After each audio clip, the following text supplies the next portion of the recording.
Hello everybody, I'm Topshelf and this is me behind the music. So I want to tell y'all a little bit of how I got into music. I was actually inspired, I could go back to when I was like 3 years old. I used to bang my mom's cabinets when I was a kid, but we ain't gonna go there. But I basically got inspired by just like listening to like my cousin K Black, the Music Machine. He was a big drummer. And I started playing the drums a little bit in church for like maybe 2 weeks, and that ended. But I got into music basically just being inspired by like production and like wanting to know like how do people create music and how do people actually like get these sounds going.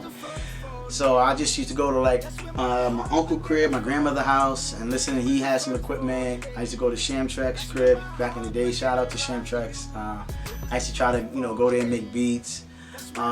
So that's when I really got into music, and then finally I got approved for this $3,500 loan. I had no credit, had nothing, and I got approved, and that's when I like went ham. I went straight to Sam Mash. Shout out to Sam Mash. I went there. I bought like MPC. I bought keyboard. I bought a keyboard. I bought speakers. I bought crazy MIDI cables at the time. All this stuff was analog. So. And crazy, I didn't even know how to set it up. Like Shamtrax came and he actually helped me set it up. But yeah, but that's when I really started getting into music. And music production was when I first actually was. I wasn't an artist, I wasn't a rapper, I wasn't none of that. I was just straight up. I said I'm gonna be a music producer. You can always cry on my shoulder.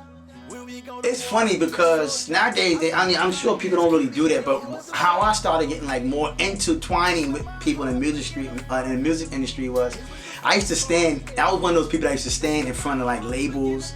I used to have my CDs, 3 or 4 CDs. I used to dub them.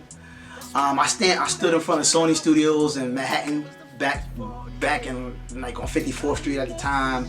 I used to just do that and actually I stood in front of the Universal building at the time. This is like maybe 05 or something, I can't remember. And I was like the skinny, long head looking kid.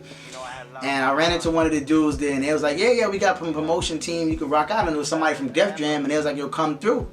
So all I ask is you forgive me.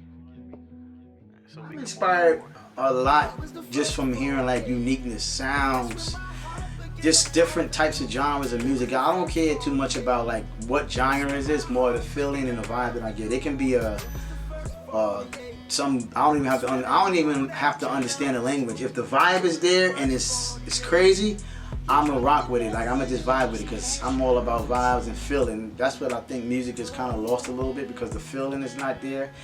I'm inspired just by, I can watch a Netflix special, about music, a documentary, and I'm just inspired by like old school 70s, 80s music because the vibe is so crazy.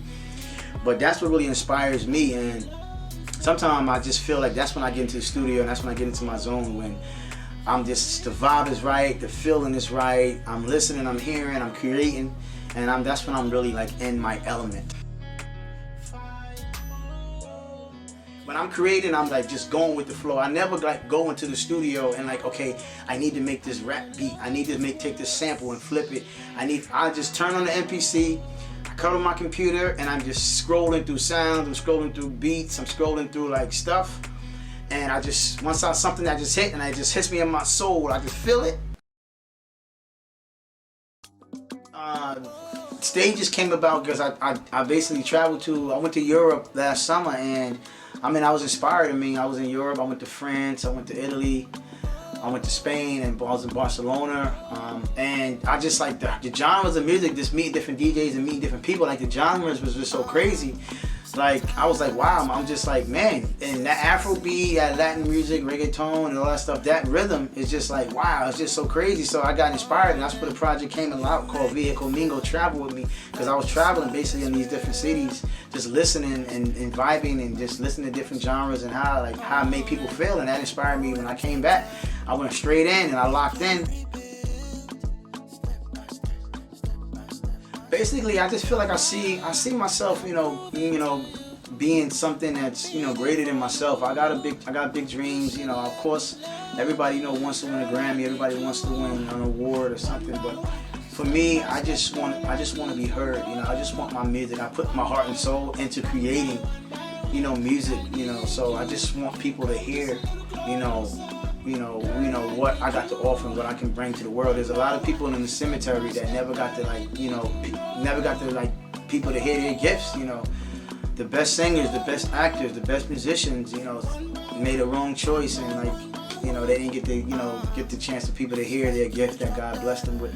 So I just want people to be able to hear the gift that God blessed me with and share with the world. The accolades is always good. That's why people define people by accolades. But for me, it's cool. I just want to continue to be creative and let the world perceive me and what I can do and what I can bring and my gift can bring to the table in this world.